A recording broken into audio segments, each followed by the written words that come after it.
finish up with the section here on clothing.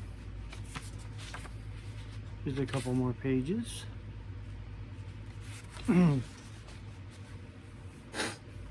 One item worthy of note, all three men described the belt as being tied.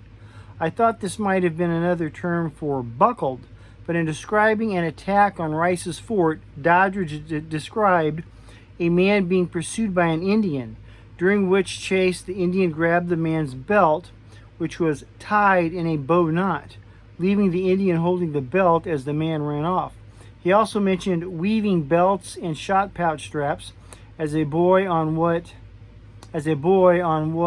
from his description, sounds like an inkle loom. Let's see, I don't have the definition for that. From these bits of information, I believe the normal belt for the hunting shirt was actually a woven sash, and the reason it was tied behind was a direct result of wearing an open-fronted shirt. It is much easier to hold the overlapping front of the shirt closed by spreading the belt across the front of it and tying it in back than it is to overlap the shirt, then overlap the belt, and then try to tie it while keeping the shirt front closed. Okay, Dodgers also noted the breech clout. This is interesting. This is in quotes. In the latter years of the Indian War, our young men became more enamored of the Indian dress throughout, with the exception of the match coat. The drawers were laid aside and the leggings made longer so as to reach the upper part of the thigh. The Indian breech clout was adopted. This was a piece of linen or cloth nearly a yard long and 8 or 9 inches broad. This passed under the belt before and behind, leaving the ends for flaps hanging before and behind over the belt. These flaps were sometimes ornamented with some coarse kind of embroidery work. To the same belts which secured the breech clout, strings which supported the long leggings were attached. When this belt was, as often the case, passed over the hunting shirt, the upper part of the thighs and part of the hips were naked. The young warrior, instead of being abashed by this nudity, was proud of his Indian-like dress. I have made a breech clout per Doddridge's measurements, and all I can say is it's a mite skimpy. But period drawings of Indians would confirm that the 18th century Eastern breech clout would cover the genitalia and little else. If your Longhunter interpretation brings you into contact with the general public, I would recommend that some discretion be exercised over authenticity, but that of course must be your decision. But more on the time and place to wear such a dress will be discussed in a bit.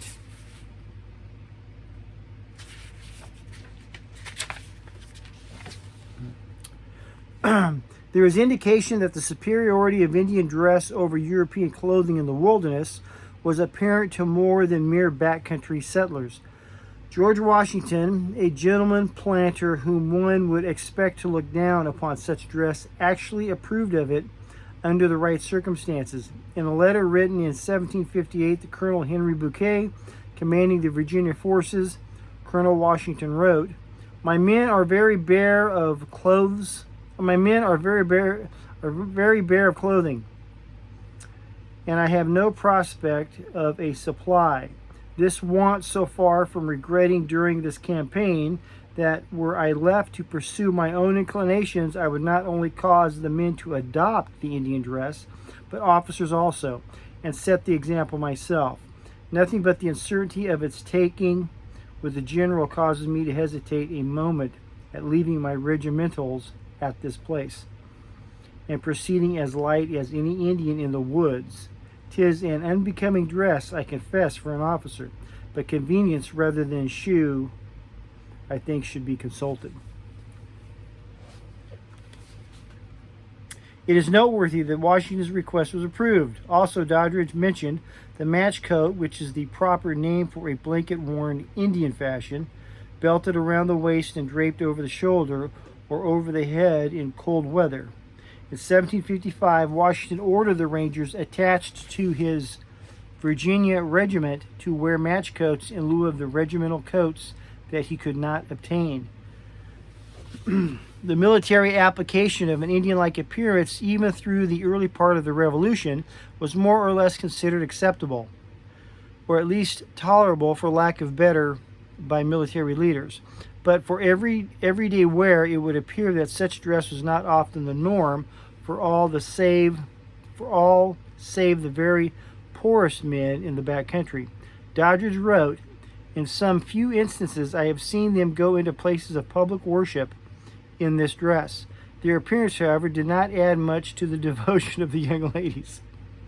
Please note that comment, "in some few instances." Wearing shirt, leggings, and breechclout on the hunt is one thing. As already discussed, these men were interested in bettering themselves when going to church, to the settlements to trade, and to other social activities, particularly those where one would wish to impress the ladies. Such dress would not be appropriate. It is much more likely that they would put on their best, whatever that may have been. Speaking of ladies, Smith did not comment on their appearance at all, but Doddridge described them as wearing a linsey petticoat and bedgown, which were the universal dress in early times, and a small homemade handkerchief around the neck. They went barefooted in warm weather, and in cold their feet were covered with moccasins, coarse shoes, or shoe packs. The bedgown was structurally a little different from the hunting shirt of the men, but having no fringes, cape, or collar, and elbow-length sleeves, which may or may not have gussets. Length varied with time, becoming shorter later in the century. It overlaps like the hunting shirt, the top being held closed with a pin or long thorn, the middle by the apron. Charles Wood Mason, an itinerant Anglican minister, traveling through the Carolinas in the late 1760s, commented on both men and women of backcountry Carolina, and his picture is slightly different. He described both men and women as bare-legged and barefoot, the men in frocks or shirts and long trousers, and in warmer weather with only a thin shirt and pair of breeches or trousers on. The women as bareheaded without caps or handkerchiefs. He twice mentioned the women as coming to services clad only in thin shift and under petticoat.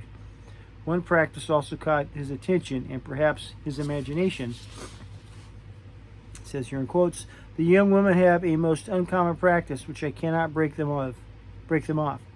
They draw their shift as tight as possible to the body and pin it close to shew the roundness of their breasts and slender waists, for they are generally finely shaped, and draw their petticoat close to their hips to show the fineness of their limbs, so that they might as well be in pure natural,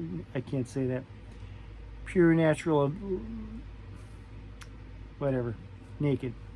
Indeed, nakedness is not censurable or indecent here, as they expose themselves often quite naked, without ceremony, rubbing themselves and their hair with bear's oil and tying it up behind in a bunch, like the Indians, being hardly 1 degree removed from them."